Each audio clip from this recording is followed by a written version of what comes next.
بس بھائی میرے عزیزوں، دیکھو کوئی دکانوں پہ محنت میں لگا ہوا ہے، کوئی زمینوں پہ محنت میں لگا ہوا ہے، کوئی سونا حاصل کرنے میں محنت میں لگا ہوا ہے، کوئی ملکوں پر قبضہ کرنے میں محنت لگا ہوا، کوئی صدر بننے میں محنت لگا، یہ سب اپنی حیثیتوں کو گرا رہے ہیں، اس دنیا میں بھی اور آخرت میں بھی یہ دوستوں نے نقصان ہوگا۔ ہم یہ بات عرض کر رہے ہیں کہ جس اللہ پاک نے اس کے نام ہمیں پیدا فرمایا، بس ہم جو ہے اس کو وہ کیا چاہتا اس کو پورا کریں گے، ہم دکانوں کو نہیں دیکھیں گے، سمجھے، اپنے جیسے انسانوں کو نہیں دیکھیں گے، بلکہ کس کو دیکھ اللہ کو دیکھیں گے۔ اسی لیے ہم نے کہا لا الہ الا اللہ کسی سے نہیں ہوتا، اللہ سے ہوتا۔ ابو جہل کہنے لگا کہ جب بارش کی ضرورت ہوتی ہے تو بارش کے بت کی پوجا کرتے ہیں، بیماری کی صحت میں ضرورت ہوتی ہے تو بیماری کے بت کی پوجا کرتے ہیں، اور جنگ میں فتح کی ضرورت ہوتی ہے تو جنگ کے بت کی پوجا کرتے ہیں۔ تو ایک اللہ سب کر دے گا۔ آپ نے ارشاد فرمایا کیا ایک اللہ سب کچھ کر دے گا۔ بھائی میرے عزیزوں، دیکھو اللہ پاک نے اپنے ایک حکم سے ساتوں آسمان بنائے۔ یہ اس جو دنیا ہے ساتوں آسمانوں سے فائدہ اٹھانے کے اوپر اپنی قوت کو خرچ کر کے ضائع کرنے میں لگے ہوئے۔ جس اللہ پاک نے بنایا ہے اس پاک ذات سے فائدہ اٹھانے میں نہیں لگے ہوئے کہ وہ پاک ذات ہم اس سے فائدہ اٹھانا کیا، جس وقت اللہ پاک جو کچھ چاہتا ہے ہمیں اسے پورا کرنا ہے۔ حضور صلی اللہ علیہ وسلم نے اس کا طریقہ بتا دیا کہ اس طریقے سے پورا کرو، لیکن سب سے پہلے جو محنت کرنی پڑے گی وہ اس پہ محنت کرنی پڑے گی کہ اللہ ہے اور اسی کے ہاتھ میں سب کچھ ہے۔ اسے ایک زبان سے کہنا، ایک ہے دل میں اتارنا۔ ہمارا صبح ہر آن گھڑی ہر وقت کی سوچ فکر یہ ہوگی کہ جتنے دنیا کے بادشاہ ہیں وہ اپنی یہ فکر بنائے کہ اللہ ہے، وہ ہم سے کیا چاہتا ہے، اسے ہمیں پورا کرنا ہے اور ساری دنیا کے انسانوں کو اس کے پورا کرنے پہ تیار کرنا ہے۔ یہ ہے ہمارا کام۔ فقیر کا بھی یہی کام ہے، بادشاہ کا بھی یہی کام ہے، ان علماء کا بھی یہی کام ہے، ان پیروں کا بھی یہی کام ہے، سمجھے، جو اصل کام ہے۔ بھائی میرے دوستوں، جب اس کو کریں گے ہم حق تعالیٰ شان اس کے، جیسے ہمارا بڑی زبیر کہہ رہے تھے نا کہ میرے بناؤ گے تو اللہ کے ساتھ تمہارا تعلق قائم ہو جائے گا، پھر اللہ تعالیٰ تمہیں صفات عطا فرمائے گا، سمجھے۔ بھائی میرے عزیزوں، اس کے مطابق حق تعالیٰ شان ہمیں صفات نصیب فرمائے گا جب ہم اللہ کو مقصود منائیں گے اور ساری دنیا کے انسانوں کو کہیں گے کہ کسی کو مت دیکھو، اللہ کو دیکھو، رو کے مانگو اللہ پاک سے کہ یا اللہ تو ہم پہ کھول دے اس بات کا کہ اسے تو ہم سے کیا چاہتا ہے، ہم تیرے چاہنے کو حضرت محمد صلی اللہ علیہ وسلم کے طریقے سے پورا کریں گے۔ بادشاہوں کو اسی پہ لانا ہے، کہنا کہ تم نقصان میں جا رہے ہو، وزیروں کو، دکانداروں کو، یہ جتنے تمہارے جن میں بھی کارخانے چلانے والے ہیں یہ سب نقصان میں جا رہے ہیں، سب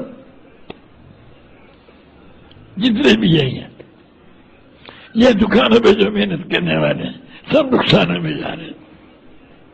کیوں؟ ان کی بنیاد یہ ہے کہ دکان چلے گی جب کام بنے گا، یہ نہیں جس وقت اللہ پاک جو کچھ چاہتا ہے، اللہ نے جو کچھ چاہا ہم اس کو پورا کریں گے اور محمد صلی اللہ علیہ وسلم کے طریقے سے پورا کریں گے.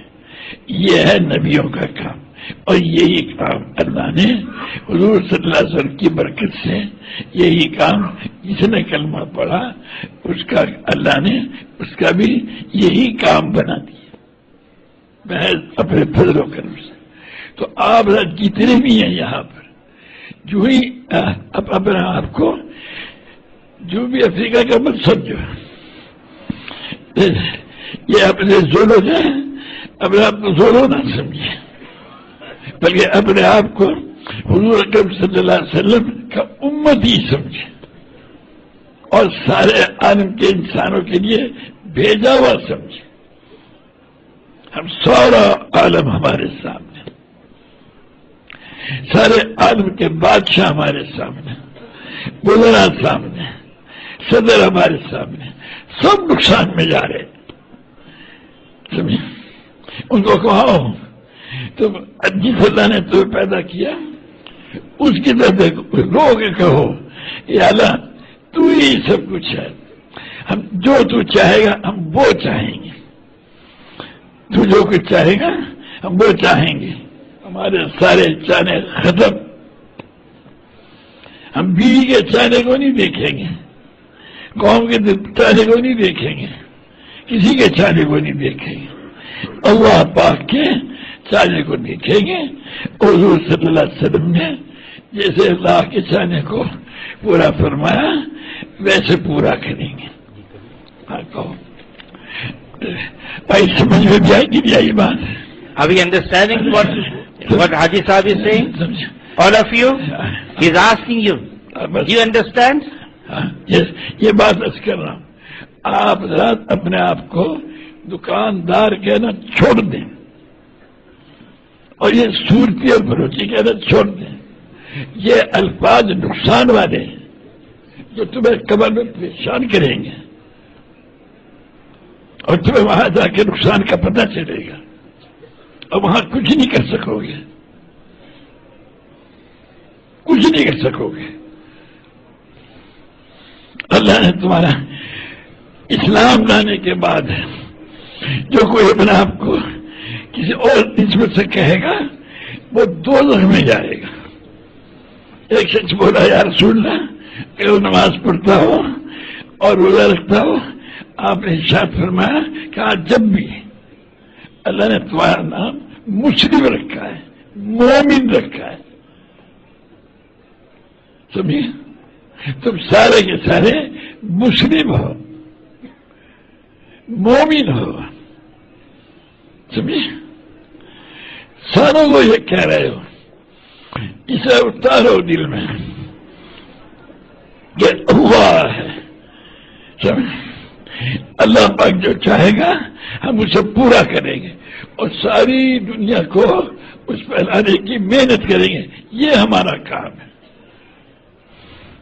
جب یہ ہمارا کام ہے تو اللہ پاک اپنی صفات کے ساتھ خود ہمارے ساتھ ہے،